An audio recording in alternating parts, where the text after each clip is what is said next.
Look at these two ladies. They both seem to be filthy rich, but only one of them actually is. Can you figure out who's fake rich?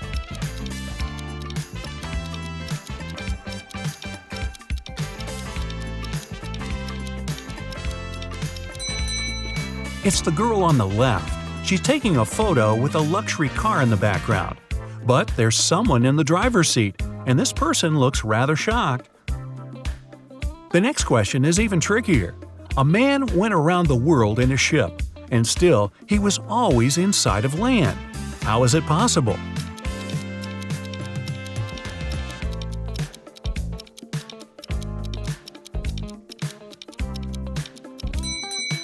It doesn't take Mark long to figure out the man was in a spaceship orbiting Earth. There are 100 books on a shelf. To count off 10 of them, you'll need 10 seconds. How much time you'll spend counting off 70 books?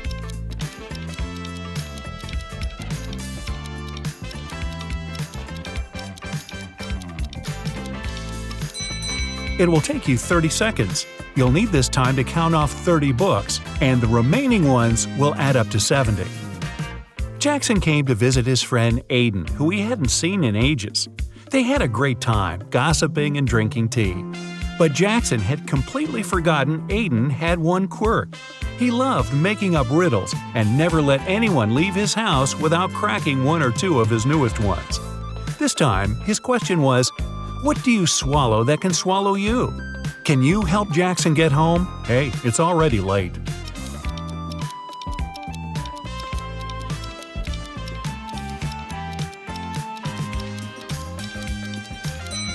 The answer is water.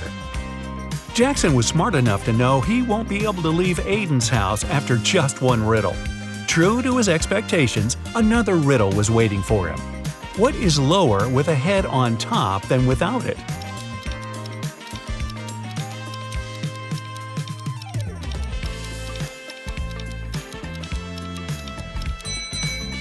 Jackson took his sweet time, but eventually he realized the right answer was a pillow.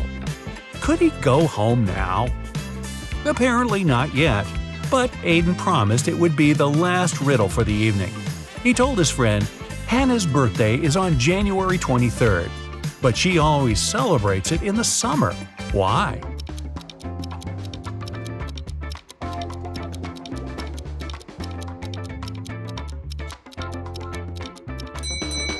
Luckily, Jackson had just returned from his trip to Australia. He immediately realized that Hannah lived in the southern hemisphere. There, January is the hottest month of the year. The next thing Mark knows, he's locked in a room. Wow. There are 4 doors there. He's entered through one of them, and he can't use it again. The first door leads to the room with high-voltage wires hanging above the wet floor. Behind the second door, there's a water-filled room swarming with piranhas. And the third door hides a room where acid, flesh-melting rain is falling from the ceiling. Which door is more or less safe to enter?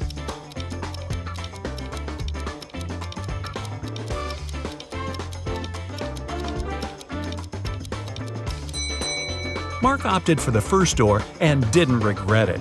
It was safe because he didn't let his body come into contact with the wires and the wet floor at the same time. James called his wife Mia and told her he would be at home by 8 o'clock. They didn't plan anything special for that evening, but when he arrived at 2 minutes past 8, the woman was furious. Why was she so angry?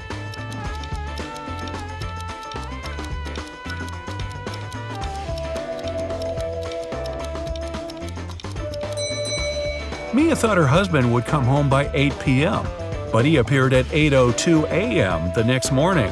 Uh-oh. One elderly man could only use a public telephone to make his calls. Once the phone stopped working, the man informed the phone company. He waited and waited, but no one came to fix the phone. Several days later, the man visited the company again and said something. The day after, the phone was working again. What did the man say?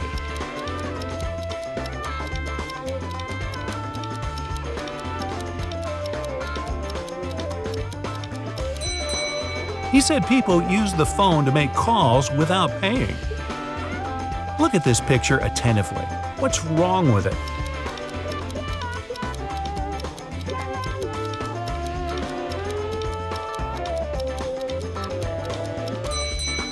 The pitcher the woman is holding is empty. Then where's the milk coming from? An expedition set up camp in the middle of a desert. They were planning to spend several days in that place. But when they woke up, their truck had disappeared. Luckily, they had enough food to last a week, but no power and little water. But there was more to come. 3 days later, one of the team members disappeared. The leader of the expedition questioned the remaining people. Michael said he had been wandering around, trying to find water. Emily said she had been playing games on her smartphone. Evelyn claimed they had been sleeping all day long to save energy. And Henry said he had been preparing his research paper in his tent. Now, who's lying?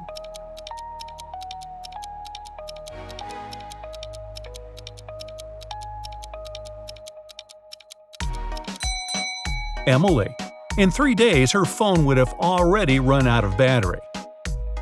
Luna has 2 friends, Jack and Owen. On her birthday, the girl wants to go to the movies with the guys, but they don't know each other and Luna's worried they might feel uncomfortable. But there's also another problem. She spent way too much money this month. But if she invites the guys, she's going to pay. Now, she's trying to understand what is cheaper, to invite both guys at the same time or go to the movies with each of them in turn. Can you help Luna?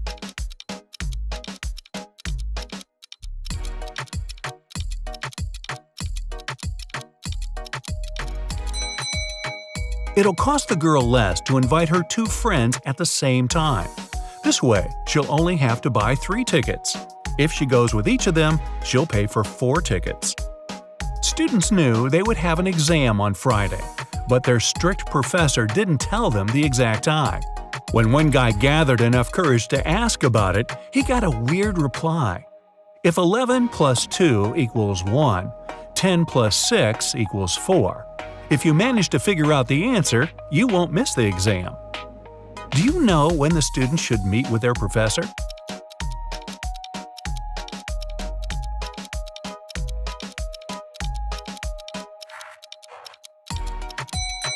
At 4 p.m.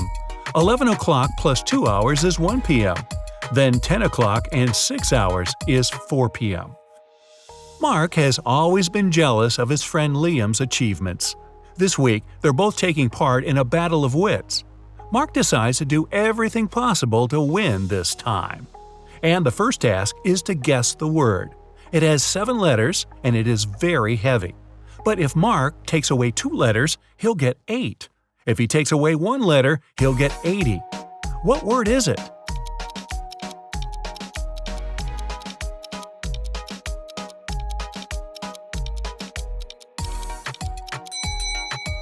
The first riddle is a success. Mark finds the right word. It's weighty. A small cafe in Boston is called 9 Lanterns, but there are only 7 lanterns hanging outside. The owner knows about this mistake and can easily correct it, but he doesn't. Why?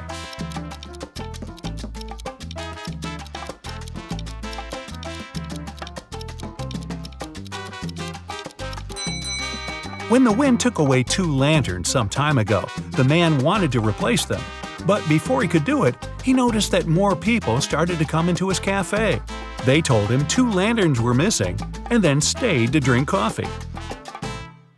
It was a sunny summer day without a single cloud in the sky. The ship was in the harbor. There were many people on the shore. They gathered there to look at the vessel. Suddenly, the ship started to sink. There was nothing wrong with it, and all of its systems were functioning correctly. The weather was fine and the sea was calm. But the ship still disappeared in the blink of an eye. What happened?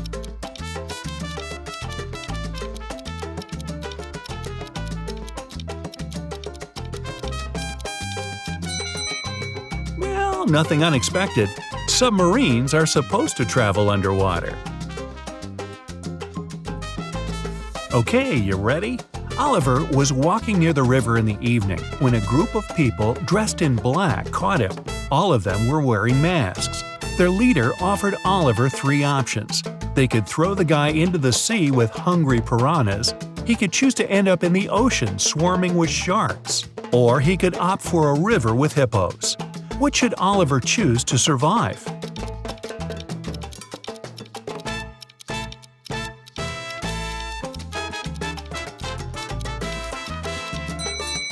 Piranhas only live in fresh water. The guy should pick the sea with the piranhas.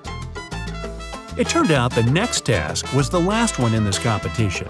Mark was looking forward to finding out the winner, but first he had to do some brain work. The world's tallest tower is finally finished. It took 5 years to build it. Every next year, the construction doubled in height. How many years did it take the tower to reach half its current height?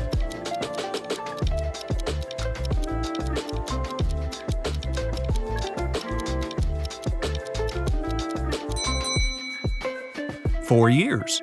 If the tower grew twice taller every year, it had to be half of its final height a year before it was completed." Sophia's sister, Chloe, visited her on Saturday.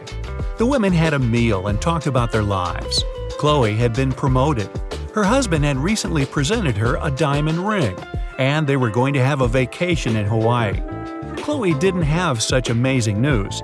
She only listened to her sister and complained about life. Right after lunch, Chloe felt unwell. She paled and lost consciousness. Sophia called an ambulance.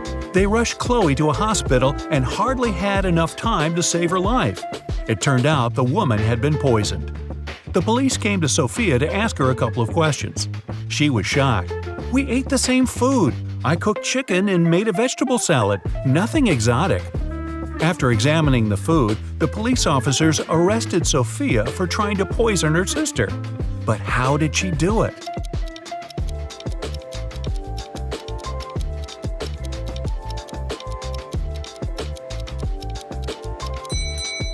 The poison was in the bottle with the salad dressing. Chloe added some vinaigrette to her dish, while Sophia didn't touch the bottle. The moral? Stop complaining so much.